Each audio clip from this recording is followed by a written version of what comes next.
would say it's never too late. It is never too late. Yes, it's scary, and yes, it's hard.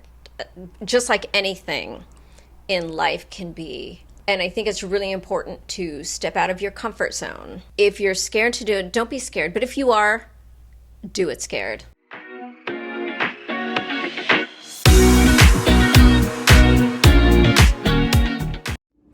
Hey, Shelby here. Thanks so much for tuning into Dancers of Los Angeles. Today's episode is with Paula Ayotte, who is an inspiration in the dance community and beyond. Paula shares her journey of coming to Los Angeles in her 50s to pursue dance professionally, as well as her experiences with navigating the industry, training, and recovering from injuries. If you are someone who is thinking about going after a creative dream, but you are afraid that it might be too late, this episode is for you. Paula's story reminds us to just go for it, and that wherever you are in life, you're right on time. Enjoy. Welcome to Dancers of LA, a series with the movers of the City of Angels, where we chat about their journeys and tips for navigating the dance industry.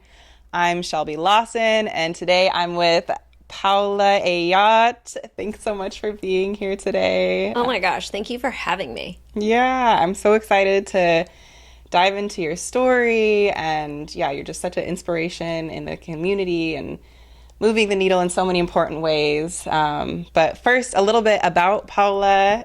She is a professional dancer, polar, actress, and model. She grew up in Sacramento, California, and spent her 20s dancing professionally in Los Angeles. At 40, she packed her bags and left LA for Hawaii to go back to school for microbiology. And then in her 50s, took some pole dancing classes that eventually inspired a move to Los Angeles.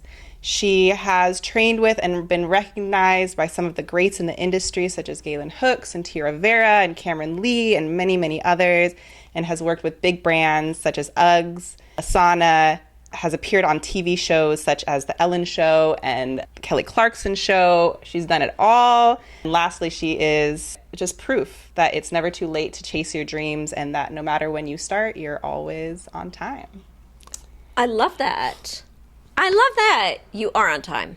So you studied marine biology and Yes. you had a career in all of this. Yes, I was a marine scientist. Okay. So, I mean, on that line, I kind of want to start with a really sciencey question. What is your favorite ocean animal? I'm going to say sharks. One of my favorite things is to be underwater with big animals. So manta rays, pretty large. I've only been in the water with a couple of whale sharks, but I love being in the water with sharks, and they're just such an amazing animal. Well, I mean, swimming with sharks, I think, really speaks to your bravery and, just being able to jump into things that are scary for most people. And so another example of that would be when you were in your 20s, you came to Los Angeles to pursue dance. Tell me a little bit more about that. What inspired that move and what was life like here in your 20s? Yeah, I started dancing pretty late. I started taking dance classes pretty late. I was 17, but I'd been discoing. So I love this disco ball. I have such great memories of the disco. But I started taking classes when I was 17 and thought I could dance by being a disco dancer until I went to an audition for a big theme park and realized I didn't know how to dance. So started taking classes and just fell in love with it. And we did it all: ballet, tap, jazz. We actually worked on things like there were classes ballet for dancers. We learned about kinesiology, and I just loved it.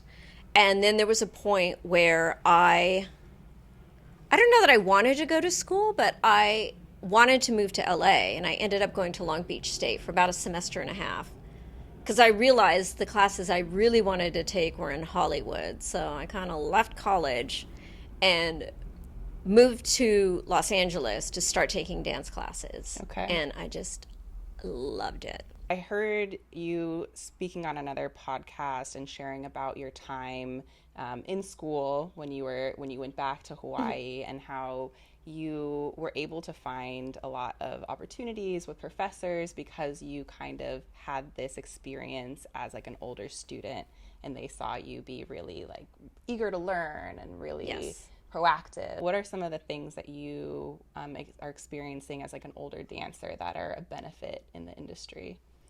I think it's kind of the same in that when I was back in school, it started out, it was terrifying when I went back to school because I was 40 and I thought, I'm so much older than everyone. Non-traditional is what they called us. We were non-traditional students. And I thought these kids, they're going to be fresh out of high school. They're going to have that habit of studying. I'm not going to know what to do. And so it was really, really scary for me. And then I learned that all of these kids that I thought knew what was going on, they didn't really. They were kind of lost. And I was there to learn. Like I was in the front. I was constantly raising my hand, asking questions, going to my professors to ask questions. And I found that actually being older was a benefit because I wasn't, after I got over the terror, I wasn't afraid to be there and ask questions. I wasn't afraid to, I guess, look stupid. And so the professors saw that and they had a lot of respect for me because they saw that I was eager. I can imagine being a teacher and having someone in the front row completely uninterested. And then there's me going, wait, can you explain that again? Or what does this mean? And I think it's the same thing in dance. Like when I came back, it was the same thing. I was even more, oh my gosh, that makes me a little emotional to think of coming back. It was terrifying. I didn't just think I'm going to come back and I'm going to kill this game. I gave up a job that I loved. I was living in Hawaii. I was diving with sharks. So this was something that I really, really loved. I had a lot of great friends, and I left that because I wanted to dive into dance again, and it was terrifying because I had no idea that I was going to be able to work, that I would fit in. Like being older is actually a benefit because I don't want to say that I didn't care because I do care, but it's different. I know myself better. I know my body better, and I'm able to relax a little bit. Yeah. So maybe it was something where you had that initial feeling of fear that I'm sure every dancer who comes to Los Angeles and takes a class here for the first time. I remember one of my first classes in Los Angeles. I took a class with Kira Harper, heels class, and she, teaches at a very high level, and it was so scary. And it did take me a really long time to get past that fear of just like stepping into class. But maybe as an older dancer, you have a little bit more perspective. You have this, the idea that you're not going to die. Everything's going to be okay, maybe more than you would as a younger dancer. Can you tell me about like maybe what that turning point was for you in feeling like, okay, I'm back new in the industry. It's really scary. And more into like, this is something that I want to do. I'm confident here. I've got this. At the point that I am now where I can walk into a class, I sometimes walk into classes and I go, I don't belong here. Like I'm going to walk into a Luther Brown class. Like, who am I? There's no love way. Luther Brown. and I do it anyway. Yeah. Because what do I have to like, Right. again, I don't end up dying. And in some classes I found, and this is what really helped me, was even before I moved to LA, I had come here mostly to train for pole dance and pole dance competitions. And so I was dipping my toe into these different classes and some intensives. And there was an intensive that I took that I felt like, once again, I didn't belong in, but they had brought in a bunch of agents and different dancers, and they watched us dance, and we were able to speak with them. And after, I remember one of the agents, Julie Medeiros at GTA, who's now my agent, said, oh yeah, I have dancers in your age group that work. And my head exploded because at that point I had no clue that that was even a possibility. Right.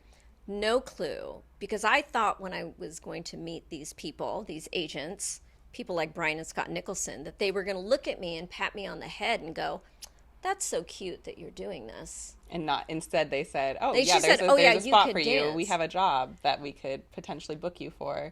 Exactly. And when I met Brian and Scott, At first, the other girls were like, "Oh my gosh, we love Brian and Scott Nicholson. We can't believe they're here." And I said, "Who are they?" I was a marine scientist. I had no clue. And they Right. said, "Oh, they choreographed for Ariana Grande." And I was like, "Oh, okay, I know who that is." So I went to talk with them. And they were so sweet and so encouraging. And that just blew my mind. And so later that week, I went to take their class. They were teaching at the old ML. And it was terrifying. And at first, I was in front because I can't see that well. And I'm super short. And I got a little embarrassed because I was picking up kind of slowly. And then it was either Brian or Scott actually remembered me. And I just felt like, wow, I can't believe, these people that are major choreographer teachers like remembered me. Right. I think that speaks to the importance of really just showing up and being who you are Yes. and letting whoever's booking or casting decide if that's if you are what they're looking for, right? Exactly. And I still work on that. Even coming today, I was like, let me wear my cute basketball shorts and a little, cute little top that maybe I'd wear for a hip hop class. But that's not really, I'm finding that's not necessarily my brand. And I try, like, coming back to LA, because dancers are also so trendy, super trendy. I mean, I will wear the sweatshirt or t-shirt and pull one shoulder out and Yeah. my arm out just because that keeps me cool. But I've done that I still am figuring out what my style is and trying not to, I would say contort myself, but go, oh, I'm supposed to look like them. I need to wear the cargo pants. Is it cargo pants still? I don't know. I don't know. Don't I'm ask still me. wearing like the 3-stripe pants and thinking I'm like on spot, on trend. And everyone's like, that's cute. That was like 4 years ago. But that is something to go like, okay, this is just me. This is what I wear. I'm a 62-year-old woman. I'm going to look different. And so I think it's figuring out who you are most authentically. And again, when you show up to a class or to an audition or you're submitting yourself, it's to go, my thing now is just to go like, okay, here's my product. Because that's what I am really as a dancer.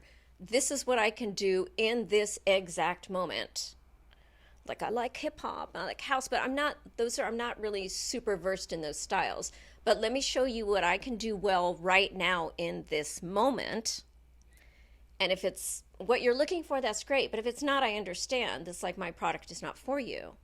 Right. And then you can just move on to the next thing. I can move on, but as long as I show up as me, then there's nothing personal about it. But Right. also, if I show up completely authentically as me, maybe you don't even know you're looking for me until you see me. Right.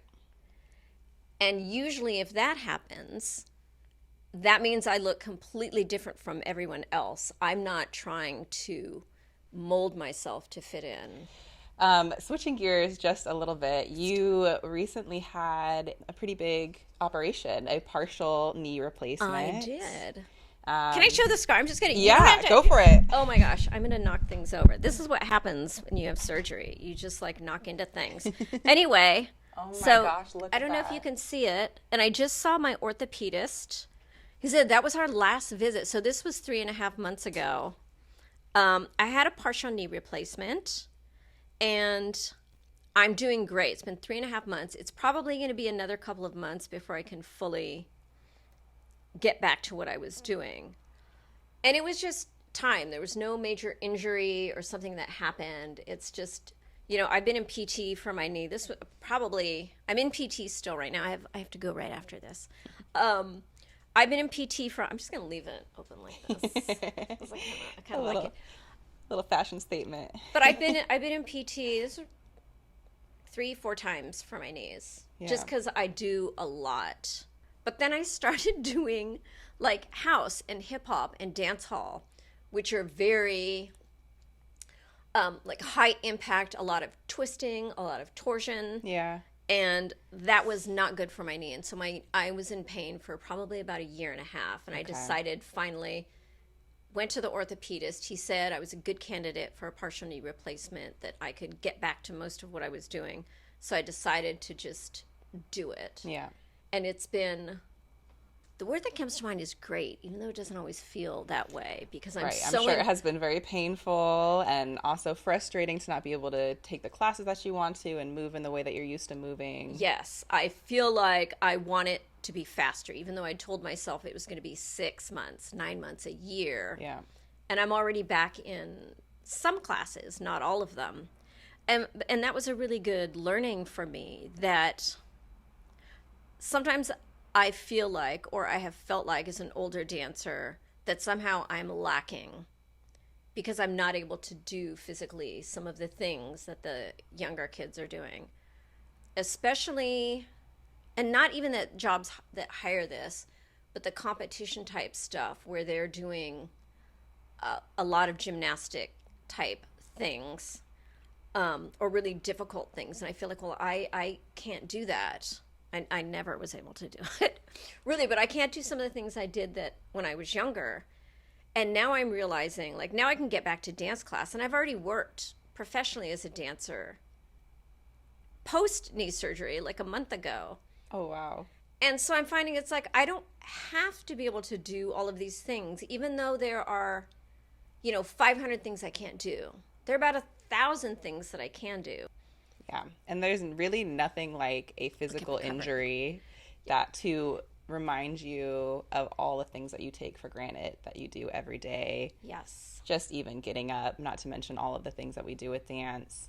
When I first came out to Los Angeles, I came when I was 27, so I felt a little bit like I was behind, and I remember just jumping into classes and taking as many as I could and really, really going hard, and I ended up getting a back tear that kept me in and out of bed for a good couple of months, and it just, I remember, made me think about how grateful I was just to be able to get back to yoga or do simple things. But you seem to be someone who has a really hard, strong work ethic. Did your injury teach you anything about that balance between like working really hard and pushing yourself and overworking? Yes. And I think that can be common for dancers too, is to feel like you're not doing enough, that you've got to keep doing more and more and more. It's never enough. You're never going to be good enough. So, or at least for me, I've got to take more classes. I've got to do harder things. This has really shown me that it's okay to slow down. It's okay to take a break. In fact, you must. That's part of training. Recovery and rest is a part of training. And I've heard that from dancers, like, what can I do to keep going, like 7 days a week every day? And the answer is to not go 7 days a week every day, is to take a break, because otherwise you're just gonna keep ripping your muscles apart. They're not gonna have a chance to grow. I mean, I'm not a trainer or anything, but I've been around long enough to know these things. Yeah, absolutely. You need that cycle of exercise, physical exercise, but also that recovery. And I think creatively too, like there's a natural cycle of yes, being in the flow, wanting to take classes, and then also I get moments where I feel uninspired and need to pull back a little bit and then come back stronger. Yes, pull back to either not think at all, which I think now, especially for those of you who've grown up and don't know what it's like to be bored, that's super important, to take those breaks and do nothing. Not scroll on social media, not do all those things, to have that mental break. And if you are going to think about things, think back about like what you've just been doing. Okay, take that time to reflect and go, okay, what have I been doing that's been really great? What's been working? What hasn't been working? Instead of, and I'm very guilty of this, I don't always like to stop and think and plan things. I just want to charge forward. And sometimes that's benefited me. I had my physical therapist, I said, I got to this point because I pushed myself above and beyond what I should have, and so I hurt myself. And he said, but you pushing yourself that way also got you really, really strong. Mm-hmm. And so I'd never looked at it that way. And so, yeah, you got to find that balance of how far do you push? Like, you want to get to that line, but sometimes you don't want to cross that line. You might a little, Yeah. but you want to pull back from it. The pain that you feel, there is going to be pain.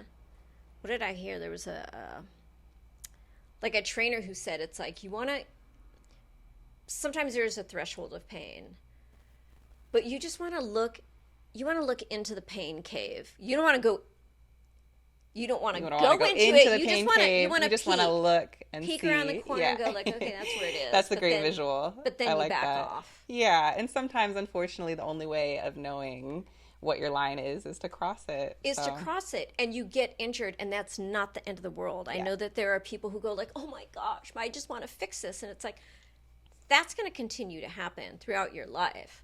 Yeah, and I feel like there is also a shift towards focus on recovery and taking care of our bodies in the industry. Like you're seeing choreographers um, give more breaks or even be just more mindful of it, or artists who pay for massages and PT for their dancers. I haven't experienced, I've heard.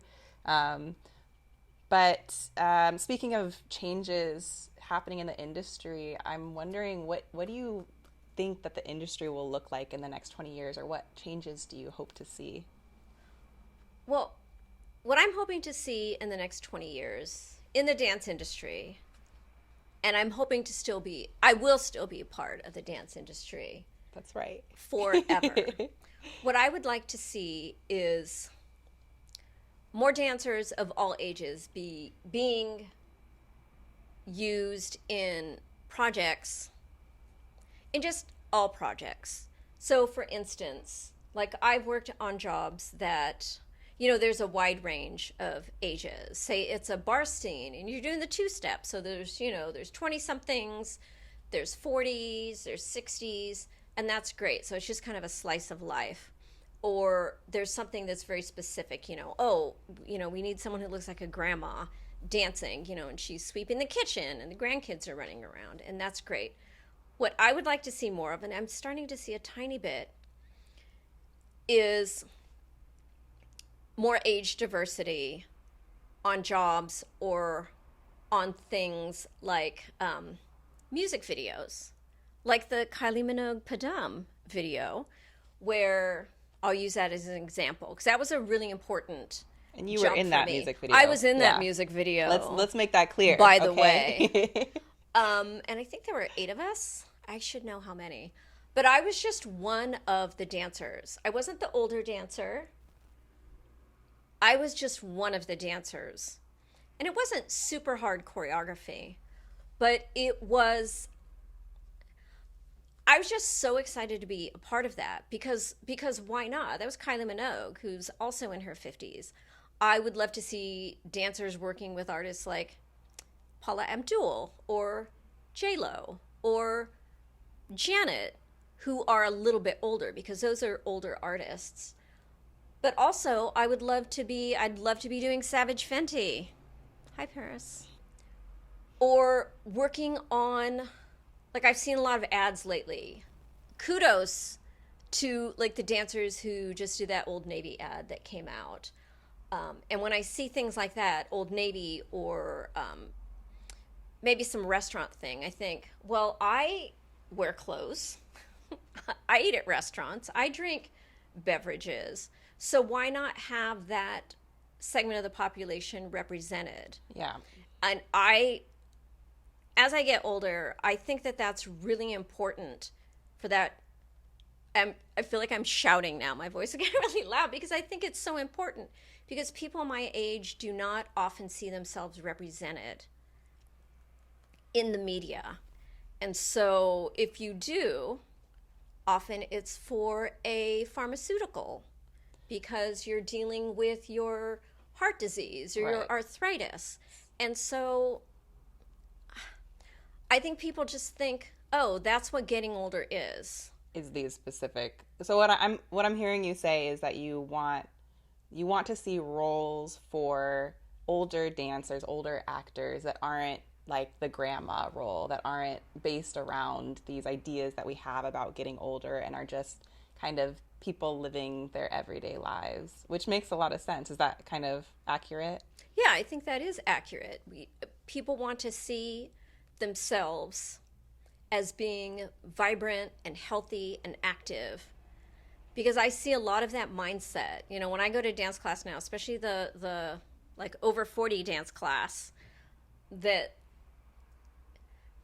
people think that they, oh, it's natural for me to get the aches and pains, like, oh, I can't really dance my back or my neck, or I have this thing, because that's what they see on TV, in media, But if they were to tune everywhere. into your Instagram, But they if would see they something see totally my different. Instagram, it would be totally different. And I'm not the only one. I feel like I am a little bit of a trailblazer that way. Absolutely.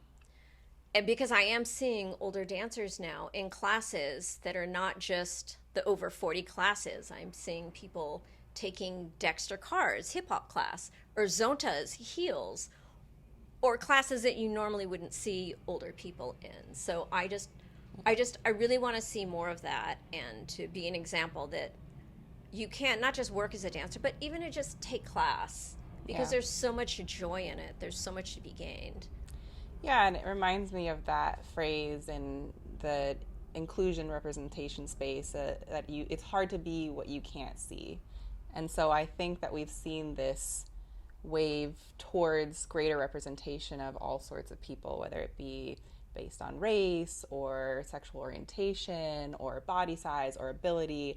And I think another wave of that movement is age. And so, yeah, I'm really happy to see you just blazing that trail and, yeah, paving the way for more dancers who are, older to be doing what you're doing, and yeah, just living their best life, because, like, why not? Why not? Do it. And I hope very soon, my goal is by the end of the year, maybe even in September, I'm just going to go for it. I would love to do a dance intensive, not all dancing, but something focused towards professional dancers or people who just want to dance who are older.